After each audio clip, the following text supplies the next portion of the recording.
जय श्री राम। मित्रों, ग्रहचाल में आपका स्वागत है। मित्रों, आज हम एक अलग विषय वस्तु लेकर आए हैं और आपकी कुंडली से आपको बताया जाएगा कि आपके जो जीवन के जो चरण हैं वो आपकी कुंडली में कहाँ स्थित है। मित्रों, जीवन का जो परम लक्ष्य है वो केवल धन प्राप्ति के लिए नहीं है, बल्कि हम पहले धर्म करते हैं और धर्म मतलब अपना कर्तव्य पालन करते हैं और कर्तव्य से या कर्म से जो चीज़ हमको प्राप्त होती है वो हमको धन प्राप्त होता है। और जो हमको धन प्राप्त होता है उससे हम फिर जो पुरुषार्थ करते हैं वो हमें हमारी एक, चूँकि मनुष्य का जन्म हमको मिला है तो हमारा एक कर्तव्य और है कि इस वैश्विक परंपरा को आगे बढ़ाने के लिए तो हमको काम शक्ति के द्वारा इस विश्व को कुछ ना कुछ समर्पण करके जाना होता है। और ये तीन पुरुषार्थ, धर्म पुरुषार्थ, अर्थ पुरुषार्थ और काम पुरुषार्थ के बाद फिर अंत में हम प्रभु के चरणों में शरणागति की तरफ बढ़ते हैं और उसको हम मोक्ष पुरुषार्थ कहते हैं।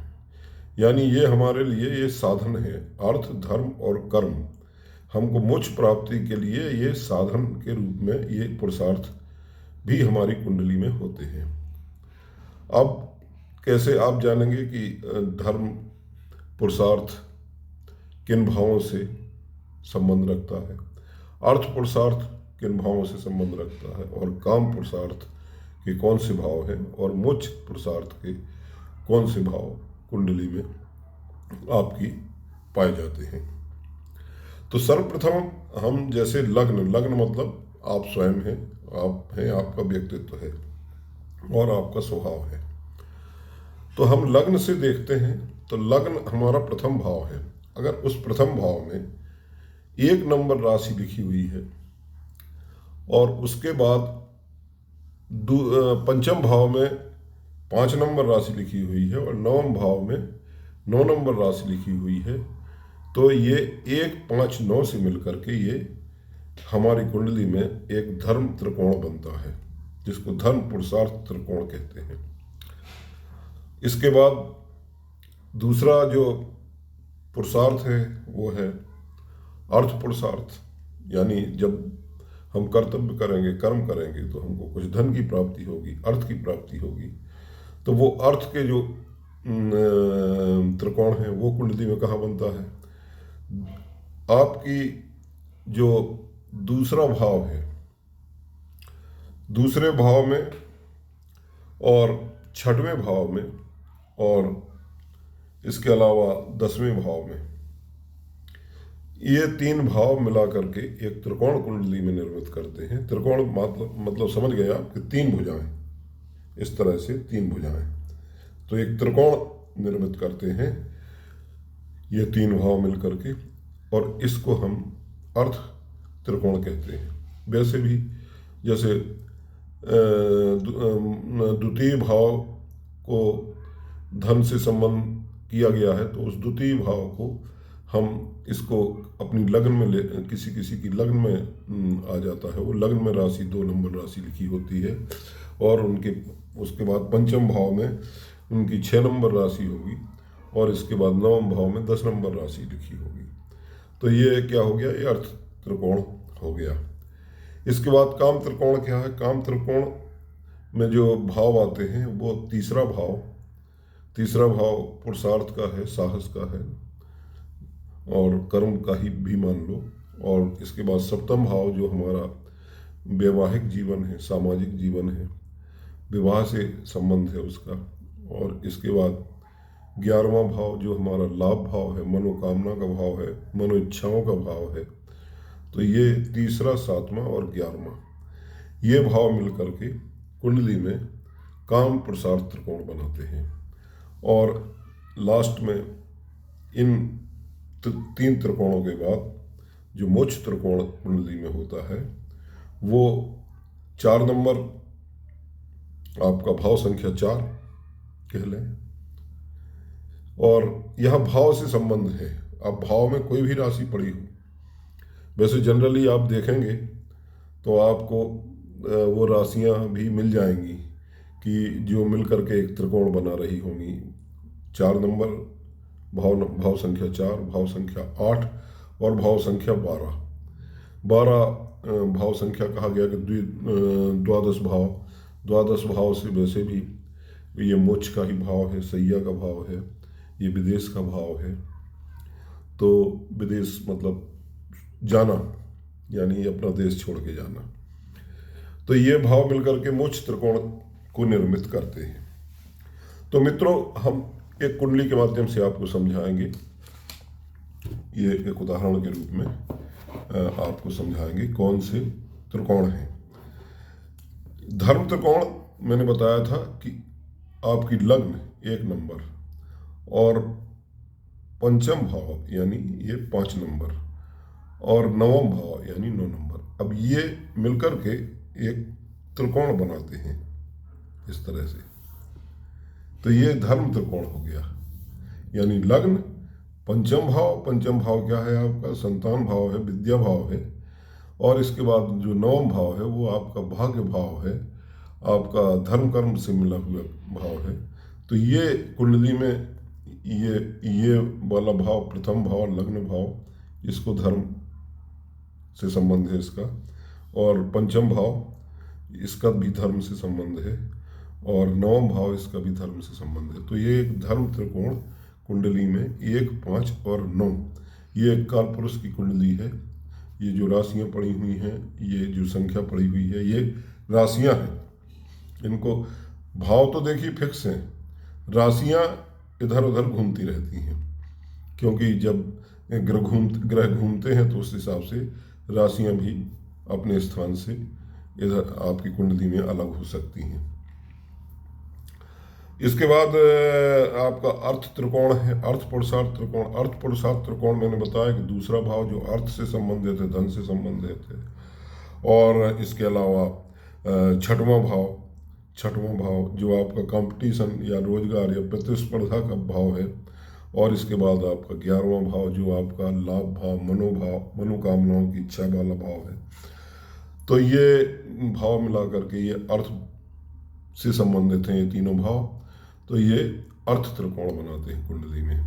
और इसके बाद काम त्रिकोण का संबंध आपका तीसरे नंबर के भाव यानी कि आपके पुरुषार्थ से संबंधित है और आपके सप्तम भाव यानी आपके वैवाहिक जीवन से संबंधित है, आपके विवाह से संबंध है, आपकी पत्नी से संबंध है या पत्नी का पति से संबंध स्थापित करता है। और इसके बाद जो तीसरा है वो आपका 11वां भाव है जो आपका लाभ भाव है, जब आपके पास धन आना चाहिए। मैं थोड़ा सा इसके लिए माफ़ी चाहता हूँ। जो आपका अर्थ त्रिकोण था, अर्थ त्रिकोण में 11वां भाव नहीं है बल्कि 10वां भाव है। अर्थ त्रिकोण आपका कैरियर से संबंधित, व्यवसाय से संबंधित, क्योंकि व्यवसाय करेंगे तभी धन आएगा। तो मैं थोड़ा पहले बोलने में गलती हो गई, ये जबान है पलट जाती है, इसके लिए क्षमा करें, लेकिन सार आप समझ लिया करें।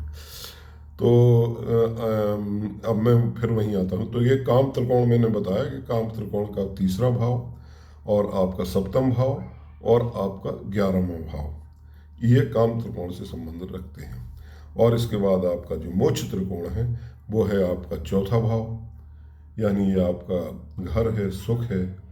और इसके बाद 8वां भाव ये आपका आयु या मृत्यु से जोड़ा गया है। और इसके बाद आपका अंत में मोक्ष 12वें भाव से मोक्ष प्राप्त होता है।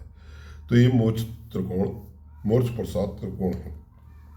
तो जीवन में हम इस तरह से 3 प्रकार के जो 3 हमको पुरुषार्थ करने होते हैं। पहले शुरू में धर्म यानी कर्तव्य कर्म करना, इसके बाद कर्म करेंगे तो हमको धन प्राप्त होगा, यानी कि हमको साधन चाहिए कि हम आगे क्या करेंगे। इसके बाद काम पुरुषार्थ हमारा काम करता है जीवन के मध्यम समय में, तो हम संतान उत्पत्ति भी होती है, विवाह भी होता है, और जीवन के उत्तरार्ध में हम मोक्ष त्रिकोण की ओर बढ़ते हैं। तो हम मोक्ष के लिए ये जो हमने 3 पुरुषार्थ किए हैं वो हमने मोक्ष प्राप्ति के लिए, अंतिम उद्देश्य हमारा मोक्ष प्राप्त करना है, क्योंकि मनुष्य का जीवन बार बार नहीं मिलता है। कहते हैं कि 84 लाख योनियों के बाद मनुष्य का जीवन प्राप्त होता है। तो हमें इस तरह से अपनी कुंडली के भावों को समझना चाहिए और पढ़ना आना चाहिए। मैं आपको सरल भाषा में विषय वस्तु के बारे में अवगत कराता हूँ। अब आप जाकर अपनी कुंडली को खोलें और अपनी कुंडली में देखें कि आपकी कुंडली में ये जो आपकी लग्न है, लग्न में कौन सी राशि लिखी हुई है। 2, 6 और 10 में से अगर कोई राशि लिखी है तो इसका मतलब ये है कि आपकी कुंडली और आप धन पुरुषार्थ से शुरुआत करेंगे, उससे जुड़े हुए हैं। और अगर आपकी कुंडली में लग्न में 1 नंबर राशि लिखी है, पंचम भाव में 5 नंबर राशि है और नवम भाव में 9 नंबर राशि है, तो इसका अर्थ ये हुआ कि आप की जो लग्न है, यानी आपकी वास्तविक में जो आपका जन्म हुआ, जो उस समय जो लग्न थी, वो लग्न आपकी धर्म त्रिकोण से संबंधित है। और अगर आपकी कुंडली में लग्न भाव में अगर 3, 7 और 11 में से कोई राशि है, अगर देखिए लग्न में 3 नंबर राशि होगी या 7 नंबर राशि होगी तो पंचम भाव में फिर 11 नंबर राशि होगी और नवम भाव में 3 नंबर राशि होगी। ये बिल्कुल संबंध है त्रिकोण का। तो आप अपनी कुंडली से अपने लग्न भाव से देखिए कि आपका प्रथम पुरुषार्थ, आपकी कुंडली आपको मुख्य रूप से, विशेष रूप से क्या बताती है आपकी कुंडली, कि आप किस तरफ ओरिएंटेड होंगे। और इसी तरह से मोक्ष त्रिकोण के लिए 4, 8 और 12 इन 3 राशियों में से आपकी लग्न में कौन सी राशि अंकित है, और उससे आप 5 तक गिनती करिए। उसको पहला कहते हुए लग्न को 1 नंबर जोड़ते हुए, मान लीजिए यहाँ 8 नंबर राशि है, तो आप 8, 9, 10, 11 और यहाँ 12 नंबर राशि होगी। मैंने बताया था 4, 8 और 12, और 12 के बाद फिर शुरू होगी, तो 12 से 1, 2, 3, 4 नवम भाव में आपकी 4 नंबर राशि आएगी। तो अगर लग्न आपकी 8 नंबर राशि की है, यानी वृश्चिक लग्न की कुंडली है, तो आप जो है, इसका मतलब 4, 8, 12, यानी आपका जीवन शुरू से ही मोक्ष की ओर और आध्यात्म की ओर ओरिएंटेड रहेगा। तो मित्रों, आज इस विषय वस्तु पर, और गोस्वामी तुलसीदास जी ने रामचरितमानस में लिखा हुआ है, उन्होंने जो चौपाई दी हुई है कि अर्थ न धर्म न काम रुचि, गत न चहो निर्वाण, जन्म जन्म रति राम पद, यह वरदान नान। और इसके अलावा काम ही नार प्यार जिमे, लोभ है प्रिय जिम धाम, तिम रघुनाथ निरंतर प्रिय लागम मोह राम। एक घड़ी आधी घड़ी यादों में पुनियाद, तुलसी संगत साधु की हरे कोट अपराध। सियावर रामचंद्र की जय। अब मैं अपने विषय वस्तु को यहीं समाप्त करता हूँ। आपको अगर कुंडली बनवाना हो या कुंडली का विश्लेषण करवाना हो तो आप मुझसे मेरे व्हाट्सएप नंबर पर कांटेक्ट कर सकते हैं। धन्यवाद। जय श्री राम।